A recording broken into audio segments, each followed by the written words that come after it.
Менің атым Айдана, мен өзімді бақытты әйелмін деп ойлайтынмын. Күйеуім Ерлан отбасымды асырып жүрген, сабырлы, ақылды адам. 10 жыл бірге өмір сүріп келеміз. Үйіміз бар, жұмысы бар, бір ұл, бір қызымыз бар. Бәрі тамаша сияқты.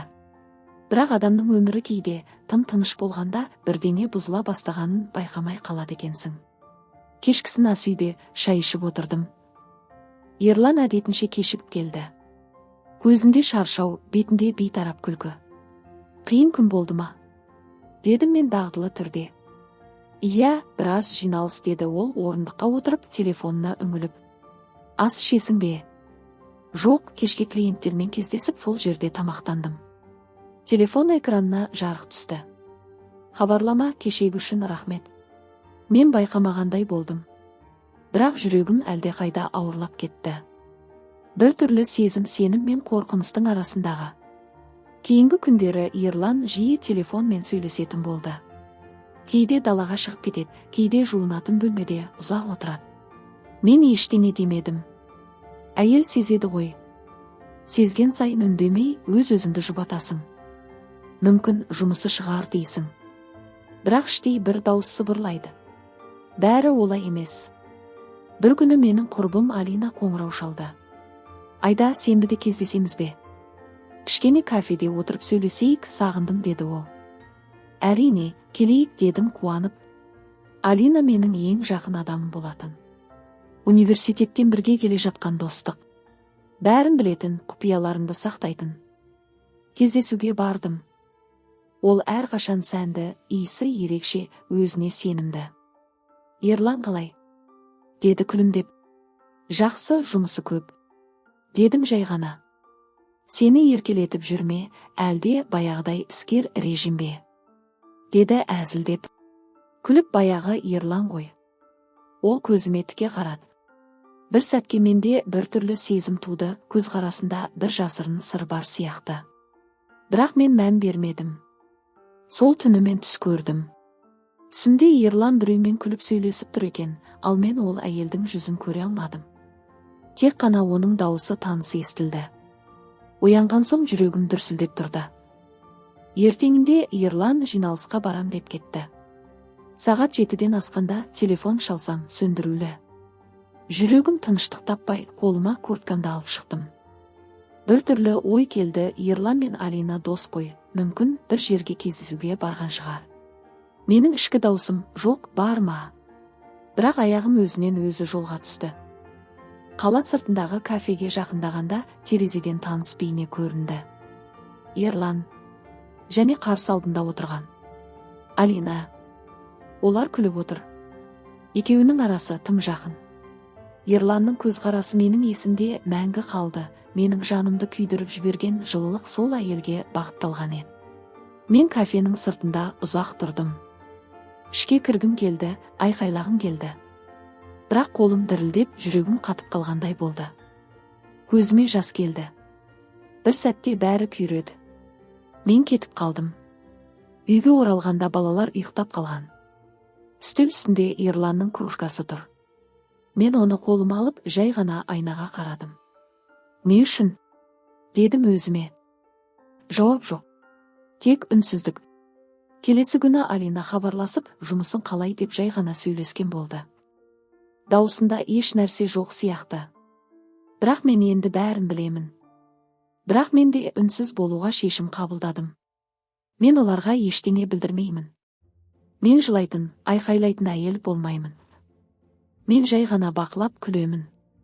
Іштей жоспар басталды. Алғашқы қадам салқындық.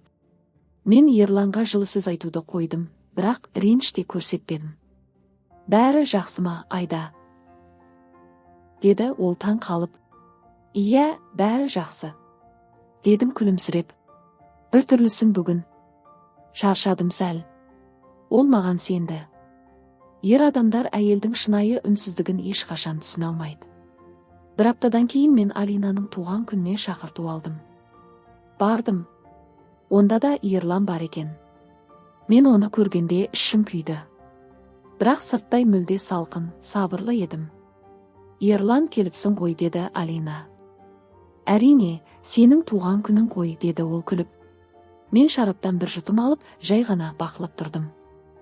Екеуінің арасындағы көзқарасты ешкім байқамаса да мен көрдім. Көрдім және есте сақтадым. Кештің соңында Алина менің қасыма келіп: «Айда, сен ерекше адамсың. Ерлан сені жақсы көреді ғой, рас қой», деді. Мен жай ғана: «Иә, әрине», дедім. Бірақ ішімнен басқа нәрсе айттым: «Сен оның неге опасыз болғанын білесің бе? Себебі сен сияқты адамдар бар болғаны уақытша елес». Сол түні мен ұйықтай алмадым. Үстел басында отырып параққа жазып шықтым. Кек алу жоспары. 1. Екеуінің қарым-қатынасын толық дәлелмен білу. 2. Ештеңе білдірмей сенім орнату. 3. Сол сенім арқылы оларды өз қолымен құрдымға апару. Мен жазған сайын өзімнен қорықтым. Бірақ ішімде бір дауыс: «Сен әділдік орнатасың. Бұл кек емес, бұл әділдік». Келесі аптада мен өзімнің кішкентай жобамды бастадым. Бәрі Ерланның жұмысынан басталды. Мен оның кеңсесіндегі әріптестермен араласып, кіммен не істеп жүргенін білгім келді. Сөйтсем, оның жаңа серіктесі дәл Алинаның танысы екен. Яғни олар тек жеке өмірде емес, іскер өмірде де байланыс орнатқан. Бұл менің пайдама. Бір күні мен Алинаға хабарласып: «Ерлан мен саған іскерлік бойынша көмектесе алады ғой?» «Иә», дедім. «Иә, ол мықты, нағыз сенімді адам. Мен де сенем», дедім сабырмен. Осылайша мен олардың әрбір әрекетін бақылап жүрдім. Әзірге ешкім ештеңе сезбейді. Күндер өтіп жатты. Ерлан мен Алина өздерін қауіпсіз сезінді. Мен көрінбейтін көлеңке болдым.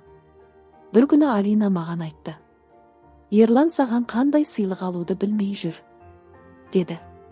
Мен ішімнен күлдім. Маған сыйлық емес, сендердің шындығың керек. Сол кеште мен барлық дәлелді жинап файлға сақтадым. Суреттер, хаттар, хабарламалар. Барлығы бар. Жарықты сөндіріп айнаға қарадым. 10 жыл бойы сенген әйел бейнесі басқа адамға айналыпты. Қарадым да сыбырладым: «Айдана өлді. Енді тек кек бар». Күндер өте берді. Адамдар сырттай мені бұрынғыдай көрді: жайдары, сабырлы, бала шағасына қамқор әйел. Бірақ менің ішімде басқа әйел өмір сүріп жатты. Сол әйел кекшіл, есепшіл, бәрін дәл жоспарлайтын Айдана. Кешкі айнала тынышталғанда мен ноутбугымды ашып бір папканы қарайтынмын. Ол жерде Алина мен Ерланның суреттері, хаттары, жазбалары. Мен оларды ашу үшін емес, есте сақтау үшін сақтадым. Кек алу үшін ұмытпау керек. Бір күні таңертең Ерлан жұмысқа кетіп бара жатып: «Айда, бүгін ерте қайтам, бірге кешкі ас ішеміз», деді. «Жарайды», дедім күлімсіреп. Мен оның артынан қарап тұрып, жүрегімде бір суықтық сезіндім. Кешкі ас ішеміз дейді, бірақ мен оның қайда баратынын білем. Сол күні Алинадан хабарлама келді: «Кешке кездесеміз бе?» «Ерлан да келеді». Менің ернімде бір салқын күлкі пайда болды. Олар менің ештеңеден хабарым жоқ деп ойлайды. Жарайды, әзірше солай болсын. Кешкі 7 шамасында мен балаларды әжесіне апарып қалаға шықтым.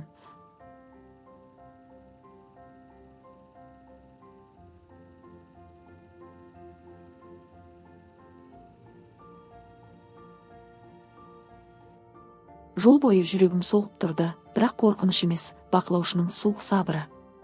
Сол кафеге бардым. Дәл сол жер, дәл сол үстел. Ерлан мен Алина отыр. Күліп сөйлесіп отыр. Мен алыстан қарап тұрдым. Сосын телефоныммен суретке түсірдім. Бір емес, бірнеше. Бұл жолы мен жылаған жоқпын. Тіпті жүрегім ауырған жоқ. Себебі мен енді олардың артында тұрып, өз тағдырымның авторына айналдым. Үйге келген соң, мен ноутбугымды ашып, олардың компаниясы туралы ақпарат іздей бастадым. Ерланның фирмасы Алинаның агенттігімен жұмыс істейді екен. Демек, екеуін байланыстыратын көп нәрсе бар. Менің кек алу жолым дәл осы жерден басталады. Олардың іскер беделін жою ең ауыр соққы. Келесі күні мен Алинаның офисіне бардым. Жай ғана жолда кетіп бара жатып кірдім деген сылтаумен. «Айда», деп Алина қуанып қарсы алды. Уақытым болып қалды, сені сағынып едім. Өте жақсы. Қарашы, бізде жаңа жоба басталды. Ол маған офисін көрсетті, жаңа клиенттер туралы айтты. Мен тыңдап отырдым, ал ойымда басқа нәрсе, ақпарат жинау. Ерлан, екеуің осы жобада бірге істейсіңдер ғой. Дедім жай ғана. Иә, ол көмектеседі. Өзі сондай сенімді адам ғой. Әрине, дедім күлімсіреп. Сендердің тандемдерің күшті. Ол менің сөзіме риза болып ештеңе сезбеді. Үйге келген соң мен ноутбугымды аштым да олардың фирмасының құжаттарын іздедім. Ерланның компаниясы мен Алинаның агенттігі арасындағы келісім шарттардың көшірмелерін табу қиын болмады. Бір таныс бухгалтер қыз көмектесті. Ол жай ғана. Айда, сенің күйеуің өте сенімсіз серіктестермен жұмыс істеп жүр, абай бол деді. Менің іштей күлкім келді. Иә, мен білем. Сенімсіздігі тек істе емес, сезімде де. Сол түннен бастап мен екі өмір сүре бастадым. Бірі жай ғана ана, әйел бейнесіндегі өмір. Екіншісі кекшіл аналитик, бәрін бақылап отыратын. Мен Алинаның агенттігіне жалған клиент ретінде хат жаздым. Жаңа жоба бастамақпыз, сіздермен жұмыс істегім келеді деп. Олар қуанып келесі аптада кездесу белгіледі. Сол кездесуде мен бейтаныс клиент рөлінде болдым. Алина мені тани алмады, себебі мен басқа есіммен және көзілдірік тағып келдім. Сіздердің портфолиоңыз ұнады дедім мен өзгеше дауыс шығарып. Бірақ маған сенімділік керек. Қаржы және серіктестік мәселелерін тексерем. Мен сөйлеген сайын Алина барынша сыпайы болуға тырысты. Ол менің әрбір сөзімді байыппен тыңдап, маған презентация көрсетті. Мен ішімнен күліп отырдым, сен мені алдадың, енді мен сенің бизнесіңді алаяқ етіп көрсетем. Келесі апталарда мен бәрін жоспарлап жүрдім. Ерлан мен Алина жиі кездесіп жүрді, бірақ мен оларға ештеңе білдірмедім. Керісінше бәрі жақсы деген рөлде болдым. Ерлан, жұмысын қалай? Тамаша, бір үлкен жоба жүріп жатыр. Алина да көмектесіп жүр. Жарайды, өздеріңе сәттілік деймін мен күлімдеп. Ал ол маған сеніп тіпті риза болып жүр. Өзін ақылды алдаушы сезінеді. Бірақ шындық мынадай еді, мен оны бақылап жүрмін. Бір күні мен олардың кездесуін видеоға түсіріп алдым. Жай ғана кафеде, бірге отыр. Ерлан қолынан ұстап отыр. Ол бейнежазбаны көріп отырып, менің көзімде ашу емес, салқын тыныштық болды. Сол сәтте менің кек алу жоспарымның екінші кезеңі басталды. Екі кезең, сенімді бұзу. Мен алдымен Алинаның серіктестерімен байланыс орнаттым. Олар мені жақсы қабылдады, себебі мен жаңа клиент ретінде көріндім. Сол кезде мен олардың жобасы жайлы жалған ақпарат тарата бастадым. Әлеуметтік желілерде Алинаның агенттігі салықтан жалтарады, клиенттерін алдайды деген сыбыстар пайда болды. Бір аптада оның беделі шайқалды. Алина маған хабарласты. Айда, сен сенесің бе, бізге қарсы біреу жала жауып жүр. Деді үрейленіп. Сірә, бәсекелестер шығар дедім сабырмен. Ерлан көмектесіп жатыр ма?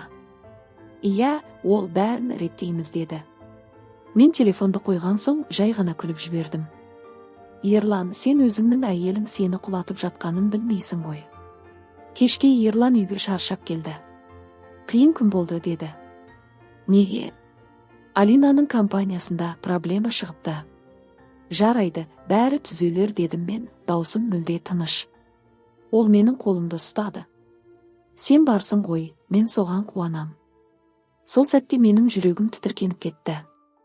Осы қол дәл осы қол басқа әйелдің денесіне тигенін біле тұра, мен оны ұстап тұрмын. Іштей сыбырладым. Сен мені алдадың, Ерлан, енді мен сенің әлеміңді жермен жексен етем. Күн сайын мен олардың іскерлік байланыстарына шабуыл жасай бастадым. Бір құжат жоғалып кетті. Серіктес келісімнен бас тартты. Клиенттер ақшасын қайтарып жатыр. Олардың компаниясы дірілдей бастады. Бірақ мен әлі де оларға жылы сөз айтып бәрін түсінетін, мінсіз әйел рөлінде жүрдім. Бұл менің ең мықты қаруым еді, сенім. Бірде Алина мені кешкі асқа шақырды. Ерлан да келеді деді ол. Үшеуміз бірге отырайық, көптен сөйлескен жоқпыз. Мен келістім. Кешке дәмханаға бардым. Үстел басында екеуі отыр. Айда, сені көргеніме қуаныштымын, деді Ерлан. Мен де, дедім мен жай күлімдеп. Бірақ ішімде дауыс, қуаныш па? Қуаныш мені өлтірген күнде жоғалды. Біз сөйлесіп отырдық. Алина болмашы тақырыптар айтып күліп отырды. Мен оның күлкісінің астында қорқынышты көрдім, ол өз кінәсін сезіп жүр. Кейде оның көзі Ерланға қарайды, кейде маған. Мен оның жүрегін оқып тұрғандай болдым. Сол сәтте мен өзімді жеңімпаз сезіндім. Олар білмейді, бірақ менің қолымда олардың тағдыры тұр. Кеш соңында Алина маған қарап: Айда, сен бақытты әйелсің, деді. Менің көзіме бір сәтке жас келді. Иә, дедім. Әрине, бақыттымын. Ал ішімде басқа жауап тұрды. Бақыт емес, кек менің отым болды. Түнде үйге келген соң мен олардың құпия жазбаларын қарап шықтым. Ертең не басталатын жаңа жоба туралы біраз ақпарат таптым. Сол жобаның келісім шартына кішігірім қате енгізіп, барлық құжаттарды заңсыз етіп жіберуге болады. Мен дәл соны істедім. Бұл олардың ең үлкен соққысы болмақ. Таң ата кофе ішіп отырып, мен өзіме күлімсіреп: кек алу, баяу жүретін әділдік. Сол сәттен бастап мен енді кері қайтпайтынымды білдім. Мен енді жай әйел емеспін. Мен жазасын кешіктіріп орындайтын әділдікпін. Қараша айының салқын таңы еді. Күн шықпай тұрып ояндым. Бәрі тыныш. Ерлан әлі ұйықтап жатыр. Мен кафемді алып терезенің алдына отырдым. Бір ай бұрын менің кек жоспарым жай идея болатын. Ал қазір ол іске асып жатыр. Ерланның компаниясы күйреп барады. Алинаның агенттігі беделінен айырылды. Бірақ менің ішімде бір түрлі бос кеңістік пайда болды. Кек алған сайын жеңілдеудің орнына керісінше жаныма салқын түсе бастады. Таңертең телефон шыр етті. Алина қоңырау шалып жатыр. Айда, сен білесің бе, біздің агенттігімізді тексеріп жатыр. Клиенттер кетіп жатыр. Мен не істерімді білмеймін. Даусы қалтырап тұр. Мен білем, оның көзінен жас кетпеген. Бірақ менің бетімде ешқандай эмоция жоқ. Сабыр ет, бәрі жақсы болады, дедім. Ерлан көмектесіп жатқан шығар. Ол да қиналып жүр, жұмысы нашарлап кетті. Менің көзім бір нүктеге қадалды. Жұмысы нашарлап кетті деген сөз менің жеңісімнің дәлелі еді. Бірақ сол сәтте мен өзімнің не істеп жүргенімді сездім. Мен кек алып жатқан жоқпын, мен екі адамның өмірін жойып барамын. Сондықтан менің жеңісім ешкімнің жеңісі емес. Ерлан кешкісін үйге кеш келді. Даусы шаршаңқы, көзі қызарып кеткен. Айда, бәрі құрып барады, деді ол. Не болды? Компанияда проблемалар шықты. Келісім шарттардың бірі жарамсыз деп табылыпты. Миллиондық шығын. Мен үнсіз тыңдап отырдым. Іштей білем, ол құжатқа қате жіберген мен. Ерлан, бәлкім, сен демалуың керек, дедім жай ғана. Демалуға уақыт жоқ. Барлығын жоғалтып жатырмын. Ол қолымен бетін басып үстелге отырды. Мен оның иығына қолымды қойдым. Сол сәтте оның денесі дір етті. Мүмкін ол сезді менің салқындығымды. Келесі аптада жағдай ушығып кетті. Баспасөзде Ерлан мен Алинаның компаниялары туралы мақалалар шыға бастады. Жалған келісім шарттар, қаржы бұзушылықтары, беделді кәсіпкерлердің күйреуі, бәрі осы тақырыпта. Мен әр мақаланы үнсіз оқып отырдым. Әр сөйлем менің бір саты жоғары көтерілгенім секілді. Бірақ сол сәтте өз жүрегімнен әлсіз бір сұрақ шықты. Ал сен өзің неге көтерілмедің? Бір күні кешке Алина мені тағы іздеді. Айда, сен менің жалғыз сенетін адамымсың. Мен сені жоғалтқым келмейді. Менің өмірім құрып барады. Ол жылап тұр. Даусы дірілдейді. Мен телефонды құлағыма ұстап отырып, оның өкінішін тыңдап тұрдым. Бірақ жауап бермедім. Өйткені мен білетімін, өкініш кеш келгенде ол тек дыбыс қана. Ертеңіне мен Алинаның офисіне бардым. Барлығы бос. Кеше ғана адамдарға толы болған ғимарат енді үнсіз. Қағаздар шашылып жатыр, компьютерлер өшіп қалған. Алина үстел басында отыр, көздері қызарған, шашы тарқатылмаған. Айда, бәрі бітті. Не болды? Келісім шарттар жойылды, серіктестер сенбейді, клиенттер кетті. Ол маған үмітсіз көзбен қарады. Сен менің ең жақын адамымсың ғой, солай ма? Мен оның сұрағына жауап бере алмадым. Өйткені дәл сол сәтте мен оның көзінен менің кетке кеткен жанымды көріп тұрдым. Сол күні кешке Ерлан үйге келмеді. Телефон өшірулі. Мен терезенің алдында отырдым. Бір уақытта хабарлама келді. Айда, мен бәрін түсіндім. Сен бізді құрттың? Бірақ неге? Қолым дір етті. Мен жауап жазбадым. Түн ортасында есік ашылды. Ерлан кіріп келді. Көзі қап-қара, жүзі шаршаған. Неге? Деді ол бірақ ауыз сөзбен. Мен оған қарадым. Сен мені алдадың? Иә, бірақ мен сені жақсы көрдім. Жақсы көрдің бе? Сонда неге мені жерге қараттың? Ол үнсіз. Мен де үнсізбін.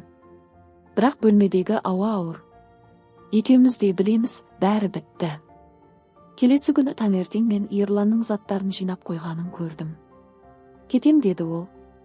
Барлығын жоғалттым. Жоғалтқан сен емес дедім. Сендер өздеріңді өздерің жоғалттыңдар.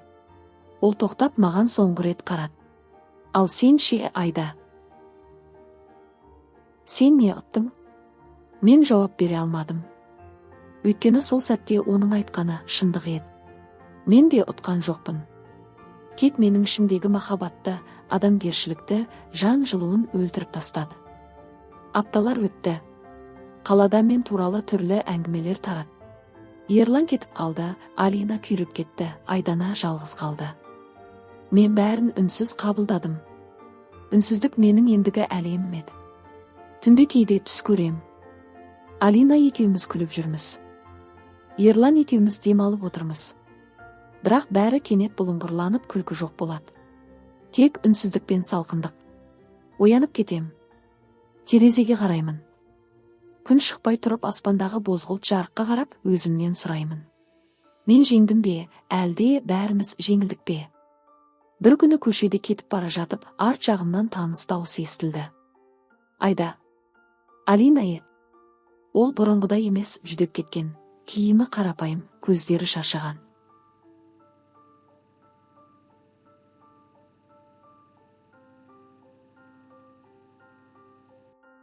Саған бір нәрсе айтқым келеді, деді ол. Тыңдап тұрмын. Мен Ерланды кешірдім. Өмірде бәріміз қателесеміз. Ол бір сәт үзіліп маған қарады. Ал сен өзіңді кешірдің бе? Мен жауап бере алмадым. Себебі менің кек жолым мені кешірімнен алыстатып жіберген еді. Үйге оралғанда мен айнаға қарадым. Айнада мен емес, бөтен әйел тұр. Көзінде суықтық, жүзінде ешқандай сезім жоқ. Ол менің кек алған бейнем еді. Сол сәтте мен өзімнен сыбырладым. Сендерді жоғалтқан жоқпын. Сендер өздеріңді өздерің жоғалттыңдар. Бірақ енді бұл сөз өзіме арналған үкім сияқты естілді. Сол түнде мен жазу үстеліне отырып бәрін қағазға түсірдім. Әр оқиға, әр сезім, әр сатқындық.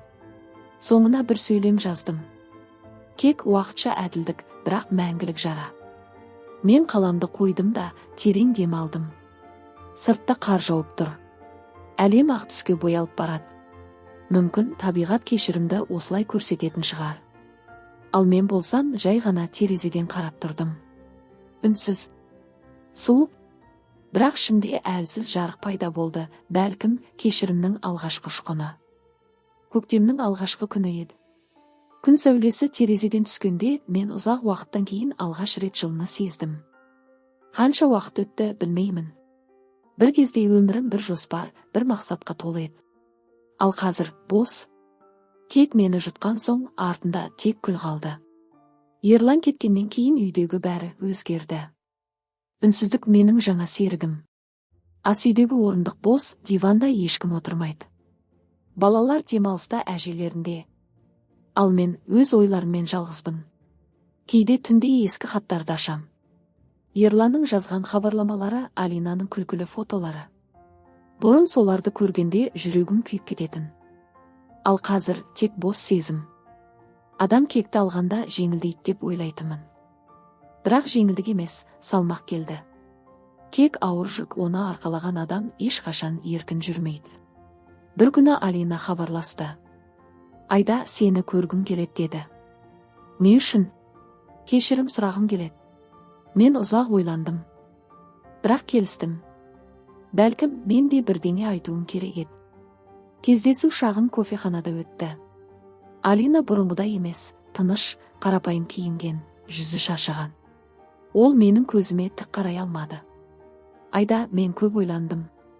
Сенің орныңда мен де солай істер ме едім, білмеймін. Бірақ мен сені шын ренжіттім. Кешір. Оның дауысы әлсіз, бірақ шынайы еді. Мен бір сәт үнсіз тұрдым. Мен де қателестім дедім ақырында. Мен сені жазаладым, бірақ өзімді де жазаладым. Алина жылап жіберді. Ол менің қолымды ұстады. Өткенді өзгерте алмаймыз. Бірақ өзімізді өзгерте аламыз. Сол сәтте менің ішімде бір тас еріп түскендей болды. Бәлкім дәл осы сәт кешірімнің бастауы шығар. Кешке үйге келіп терезенің алдында ұзақ тұрдым. Аспандағы бұлттар баяу жылжып барады. Сол сәтте мен түсіндім. Мен кек арқылы әділетті орнаттым деп ойладым. Бірақ әділет кек емес, ақиқатпен бетпе-бет келу. Ерлан да, Алина да өз жазасын алды. Бірақ мен де олармен бірге күйредім. Бір аптадан кейін пошта арқылы хат келді. Ерланнан. Айда, мен басқа қаладамын. Ештеңе қалмады. Бірақ мен саған ренжімеймін. Мүмкін осының бәрі бізді өзгертсін деген тағдыр шығар. Балаларға сәлем айт. Мен енді сенің өміріңнен мүлде кетем. Бақытты бол. Мен хатты оқып ұзақ уақыт үнсіз отырдым. Сосын қағазды бүктеп үстелдің тартпасына салдым. Өмірде кей хаттарды өртеп жіберу керек емес. Оларды сақтау керек, еске алу үшін емес, сабақ алу үшін. Күндер өтіп жатты. Мен қайтадан жұмысқа шықтым. Өзімді өмірге қайта бейімдеп жүрмін. Кейде айналамдағы адамдар күліп жатқанда, мен жай ғана күлімсіреймін. Күлкімнің артында әлі де жара бар. Бірақ ол енді аш емес, ол менің жолымның бір бөлігі. Бір күні жұмысқа бара жатып көшеде кішкентай қыздың анасына гүл сыйлап тұрғанын көрдім. Сол сәтте менің көзіме жас келді. Кек, ашу, өкініш бәрі артта қалды. Өмір жалғасып жатыр. Ал менде қайтадан өмір сүргім келеді. Кешкісін үйге келіп айнаға қарадым. Бұл жолы мен өз бейнемді таныдым. Бірақ көзімнің түбінде баяғы от жоқ, оның орнында тыныштық бар. Суық емес, сабырлы тыныштық. Мен өзіме күлімсіреп жай ғана сыбырладым. Мен енді кетпен емес, кешіріммен өмір сүрем. Сол түні мен бұрынғы дәптерімді аштым. Ол жерде кек жоспары, жазбалар, фотолар бар еді. Барлығын бір бумаға жинап сыртқа шықтым. Ауладағы кішкентай темір бөшкеге салып от қойдым. Қағаздар жанып барады. Жалын қызарып, сосын бозара бастады. Әр сурет, әр хат оттың ішінде күлге айналып аспанға ұшып кетті. Мен сол жалынға қарап тұрып өзіме іштей айттым. Кек алудан да ауыр іс бар, кешіру. Жел соғып тұр. Күл ұшып барады. Бірақ менің ішімде алғаш рет жеңілдік пайда болды. Бірнеше аптадан кейін мен балаларымды ертіп қала сыртына шықтым. Айнала көкке ораныпты. Күн жылы, аспан ашық. Балалар күліп ойнап жүр. Мен оларға қарап ішімнен. Міне, нағыз өмір осылай көрінуі керек. Кек, өкпе, ашу, барлығы өткінші. Ал өмірдің ең шынайы сәттері дәл осындай тыныш, таза, шынайы сәттер. Соңында мен күнделігіме соңғы сөйлем жаздым. Кек мені жоғалтты. Кешірім мені қайтарды. Мен қаламды қойып терең тыныс алдым. Күн сәулесі бөлмеге түсті. Бәрі тыныш. Бәрі жайлы. Күл де, кек те артта қалды. Ал мен енді жаңа өмірдің табалдырығында тұрдым.